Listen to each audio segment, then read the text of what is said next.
بسم اللہ الرحمن الرحیم۔ السلام علیکم اسٹوڈنٹس، امید کرتا ہوں کہ آپ سب لوگ خیریت سے ہوں گے اور خوش ہوں گے۔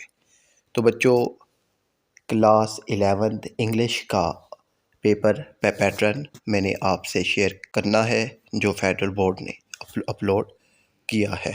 تو بچوں، سب سے پہلے سیکشن اے آئے گا جس میں آپ کے پاس 20 MCQs ہوں گے، اور یہ MCQs انشاءاللہ سولو کر کے میں آپ تک پہنچا دوں گا۔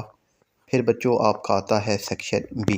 اچھا نا، اس ویڈیو کے لاسٹ میں MCQs اور پیراگراف کو چھوڑ کے باقی ہر چیز کا سلوشن موجود ہے، تو آپ اس کو دیکھ لیجیے گا۔ تو بچوں، سیکشن بی ہے آپ کا، اور اس کا جو کوسچن نمبر 2 ہے یہ 28 مارکس کا ہے۔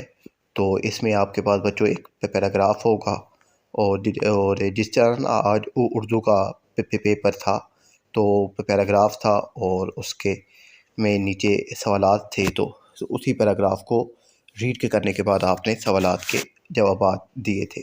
مگر اس میں ایک چیز جو ہے وہ ایکسٹرا ہے، وہ یہ ہے کہ آپ نے اس پیراگراف کی سمری لکھنی ہے۔ اب دیکھیں کوسچن نمبر 1 کو آپ دیکھیں تو آپ نے اسی پیسج کی سمری لکھنی ہے، اور اس کو ایک ٹائٹل بھی دینا ہے۔ تو اچھے طریقے سے پیراگراف کو آپ نے پڑھنا ہے، اور اس کو ایک ٹائٹل بھی دینا ہے، اور یہ 8 مارکس کا ہوگا۔ پھر ہے بچوں آپ کا کوسچن نمبر 3 کا پارٹ اے۔ آپ کے پاس جو پوئمس ہے اس میں سے کچھ لائنس لکھی جائیں گی، یعنی اسٹینزا ہوگا، اور اس کے نیچے سوالات ہوں گے۔ تو اب یہ 2 ہیں، ٹھیک ہے؟ تو دونوں میں سے جو آپ کو سمجھ آ جائے آپ نے اس کا جواب لکھنا ہوگا۔ پھر اس کا جو ہے پارٹ بی، وہ آپ کا جو پلے ہے، تو پلے میں سے 2 سوال ہوں گے 6 مارکس کے، تو آپ نے ان دونوں کا جواب لکھنا ہوگا۔ یہ سوال بہت اہم ہے، اور یہ ہر حال میں پیپر میں پوچھے جائیں گے۔ پھر سیکشن سی ہے بچوں، جس میں آپ نے کوسچن نمبر 4 ہے اس کا، جس میں آپ نے اپلیکیشن لکھنی ہے۔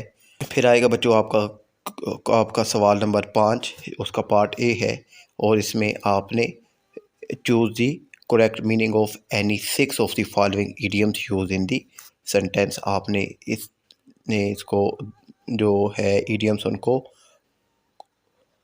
ان کا کریکٹ میننگ لکھنا ہوگا، اور یہ 6 مارکس کا ہوگا بچوں۔ پھر آئے گا آپ کا اسی کا پارٹ بی، جس میں آپ نے لکھنے ہوں گے narrations of the following passage. جیسے پھر آپ کا اس کا پارٹ سی آئے گا 4 مارکس کا، جس میں آپ نے پنچویشن لکھنی ہوگی ان لائنس کی۔ پھر کوسچن 6 ہے جس میں آپ نے رپورٹ لکھنی ہے، اور کوسچن 7 آپ کا آئے گا پیراگراف، اور یہ 8 مارکس کا آپ کا پیراگراف آئے گا۔ تو بس پیراگراف کو اور MCQs کو چھوڑ کے باقی یہ تمام جتنے بھی سوالات ہیں اس کا جواب ابھی ویڈیو کے لاسٹ میں موجود ہے۔ اپنا خیال رکھیے گا۔ اللہ حافظ۔